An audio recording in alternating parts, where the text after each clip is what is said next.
اور تمہارے اندر جمود ہے. انسان جب بڑھتا ہے تو فرشتوں سے آگے نکل جاتا ہے، لیکن جب گرتا ہے تو جانوروں سے بھی بدتر ہو جاتا ہے، کیونکہ اس کے اندر صلاحیت اللہ تعالیٰ نے رکھی ہے. کمپیوٹر کا دل نہیں ہوتا، انسان کا ہی دل ہے نا، احساسات ہیں. اور اصل اللہ رب العزت اصل ہوئے اور انسان اس کا نائب ہوا تو اصل کا پرتو انسان پر آ سکتا ہے. پوری اللہ رب العزت کی صفات کا اور ذات کا مظہر انسان بن سکتا ہے. ایسے نہیں انسان. حدیث طیبہ کے اندر اللہ تعالیٰ فرماتے ہیں، نبی علیہ الصلوۃ والسلام کا فرمانا ہے کہ ان اللہ خلق آدم علی صورتہ، کہ اللہ تعالیٰ نے آدم کو اپنی صورت پر پیدا کیا.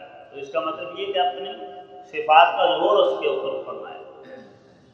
اللہ رب العزت ویسے بھی نورانی مخلوق ہے، اب معاذ اللہ نورانی ہستی ہے. اللہ نور السماوات والارض، اللہ تعالیٰ آسمان و زمین کا نور ہے، اور فرشتے بھی نورانی مخلوق ہے. تو نور کا نور کے اوپر ظہور مکمل نہیں ہو سکتا. پرتو ڈالنے کے لیے کثافت ضروری ہے، کثیف ہونا ضروری ہے. تو انسان کثیف ہے، مٹی سے پیدا ہوا ہے، تو اس میں سے اس کے اوپر اللہ کی ذات ہے اور صفات کا عکس پڑتا ہے.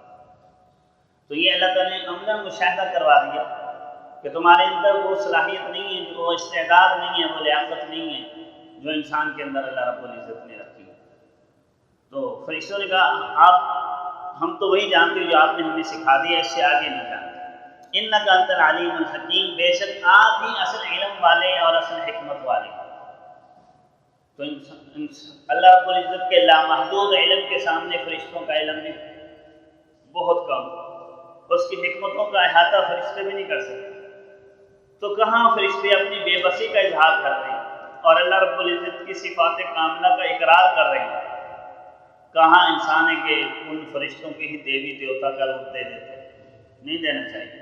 اللہ رب العزت ہی کو معبود اور الہ جو اس کا حق ہے وہی دینا چاہیے، اور کوئی اس لائق نہیں.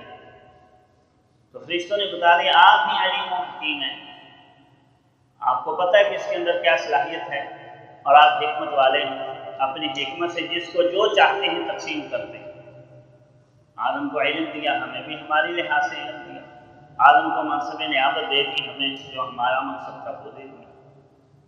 فرشتے پورا اپنے عجز اور انکساری کا اللہ رب العزت کی قدرت کا علم و حکمت کا اقرار کرتا. اس کے بعد اللہ تعالیٰ نے قال یا آدم علیہ السلام سے کہا انبئہم باسمائہم، بتا دیجیے آپ ان کو ان کے نام. اللہ تعالیٰ نے فرشتوں سے کہا تھا کہ مجھے بتائیے، لیکن آدم سے کہا جا رہا ہے کہ ان کو بتائیے، مجھے نہیں بتانا، ان کو بتائیے ان چیزوں کے نام. فرشتوں کے سامنے آدم علیہ السلام نے ساری چیزوں کے نام بتائے، خواص بتائے، استعمال بتایا. نائب کو کام کرنا پڑے گا، خلیفۃ اللہ سے نہیں، کام کرنا پڑے گا اللہ کی نیابت کا. اور اسی علم و فہم اور نیابت الہی کی وجہ سے اس کو یہ سارا شرف دیا گیا. اور جب یہ اپنے نائب کی حیثیت سے زندگی نہیں گزارے گا، اپنے اصل ہستی کو، اپنے معبود حقیقی کو بلا دے گا تو ذلیل و رسوا، کیونکہ باقی مخلوق اس کے تابع کر دی گئی. کوئی نائب تھا تو باقی ساری کائنات کو حکم تھا کہ میرے اس خلیفہ کی بات مانی، کیونکہ اس کو عہدہ دیا گیا. جس طرح ایک بادشاہ ہے وہ وزیر بناتا ہے، تو جب اس نے وزیر بنا دیا تو باقی کو پابندی ہوتی ہے کہ اس وزیر کے حکم کو ماننا ہے. تو انسان یہاں اللہ رب العزت کا وزیر بنا تو اس کا حکم یہ تھا باقی مخلوقوں کے اس کے حکم کی فرما برداری کرنی ہے. لیکن انسان نے کیا کیا، اپنے اصل کو چھوڑ کر اس کی بندگی کرنے کی بجائے مخلوق کو پوجنا شروع کر دیا، جس کا نقصان ہوا. تو اللہ تعالیٰ نے آدم علیہ السلام سے کہا ان کو خبر دیجیے ان چیزوں کے ناموں کی. فلما انبأہم باسمائہم، جب آدم علیہ السلام نے ان کو ان چیزوں کے نام بتا دیے، حقائق بتا دیے، تو برتری ظاہر ہوگی، فضیلت عیاں ہوگی، جو چھپی ہوئی تھی وہ نمایاں ہوگی. قال، تو پھر اللہ رب العزت نے نتیجہ سنایا. اللہ تعالیٰ فرمانے لگے الم اقل لکم، کیا میں نے تمہیں نہیں کہا تھا انی اعلم غیب السماوات والارض، بے شک میں ہی آسمان و زمین کے بھید جانتا ہوں. تم حقیقت کو نہیں جانتے، میں ہی جانتا ہوں. اور مجھے خوب پتہ تھا کہ کس کے اندر کیا صلاحیت ہے اور کیا استعداد ہے، کس کو کیا منصب دینا چاہیے، میں ہی جانتا ہوں. پھر فرمایا وَأَعْلَمُ مَا تُبْدُونَ وَمَا كُنْتُمْ تَكْتُمُونَ، اور میں خوب جانتا ہوں جو تم ظاہر کرتے ہو اور جو تم چھپاتے ہو. اب فرشتوں نے کیا ظاہر کیا اور کیا چھپایا؟ فرشتوں نے، یہاں مفسرین فرماتے ہیں کہ یہاں صرف فرشتوں کو نہیں، کل کائنات کو لے لیے، ساری مخلوقات میں سے انسان کا ہی انتخاب کیا گیا، اسی کو ہی خلیفۃ اللہ کا منصب دیا گیا۔ تو اب صرف فرشتوں کو نہیں، ساری مخلوقات کو اللہ تعالیٰ فرمایا میں سب کو جانتا ہوں، جو تم ظاہر کر رہے ہو، جو تم چھپا رہے ہو۔ اب اس کی ایک مثال کہ آدم علیہ السلام کا بھی خمیر تیار ہوا تھا مٹی سے، تو فرشتوں کا وہاں سے گزر ہوا، ساتھ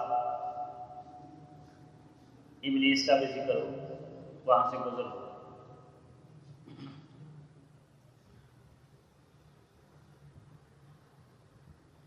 ابلیس نے فرشتوں سے پوچھا کہ اگر اللہ رب العزت اس مخلوق کے متعلق، یعنی آدم علیہ السلام جو اللہ تعالیٰ نے بنانے ہیں، اس کے متعلق اگر اللہ کا حکم آ جائے کہ اس کو اللہ کا نائب اور خلیفہ مانو، تو تم کیا کرو گے؟ تو فرشتوں نے کہا ہم سارے تسلیم خم کریں گے، ہماری کیا مجال ہے، جو اللہ کا حکم ہوگا ہم اس کو مانیں گے۔ اور فرشتے ہے ہی ایسی مخلوق کہ اطاعت الہی کے لیے ہم وقت تیار ہیں۔ ابلیس نے کہا نہیں، میں تو نہیں مانوں گا اس نے دل میں کہا میں تو اس کو شکست دینے کی کوشش کروں۔ تو اسی لحاظ سے یہ اس کا ترجمہ سمجھے کہ میں جانتا ہوں جو تم ظاہر کر رہے تھے اور جو تم چھپا رہے تھے، یعنی سارے کے سارے، کس کے دل کے اندر اطاعت کا جذبہ تھا اور کس کے اندر دل کے اندر بغاوت کا جذبہ تھا، وہ میں خوب جانتا ہوں۔ تو اور یہی وجہ ہے کہ اس کے بعد جب اگلا مرحلہ تعظیم آدم کا آ رہا ہے تو پتہ چل گیا کہ ان کی فضیلت عیاں ہوگی، روشن ہوگی، اور ان کے اندر وہ صلاحیت ہے کہ نیابت الہی کے منصب پر بنی آدم فائز ہو سکتے ہیں، اگرچہ ہر ایک کے اندر وہ نہیں ہے، لیکن جب اللہ رب العزت کے نائب کی حیثیت سے جو زندگی گزارے گا، بالکل اس کو فرشتوں سے بڑھ کر فضیلت حاصل ہو جائے گی، اور انبیاء کی نیابت کا کام کرے، انبیاء کو واقعی اللہ رب العزت کے خلیفہ اور نائب ہیں، باقی انسان بھی جو اطاعت الہی پر پورے اتریں تو اس کو وہ منصب دیا جائے۔ تو اگلے مرحلے میں پھر اس کی تعظیم کے تذکرے، اور اللہ رب العزت کی ذات سے دعا ہے کہ اللہ تعالیٰ ہمیں اپنا اصلی مقام سمجھنے اور اپنے معبود حقیقی کو پہچاننے، اس کی توحید کو حقیقی طور پر اپنانے، اور اپنی شب و روز کی زندگی قرآن و سنت کو سمجھ کر اس کے مطابق ڈھالنے اور اس کو آگے پہنچانے کی توفیق عطا فرمائے۔ وآخر دعوانا الحمدللہ۔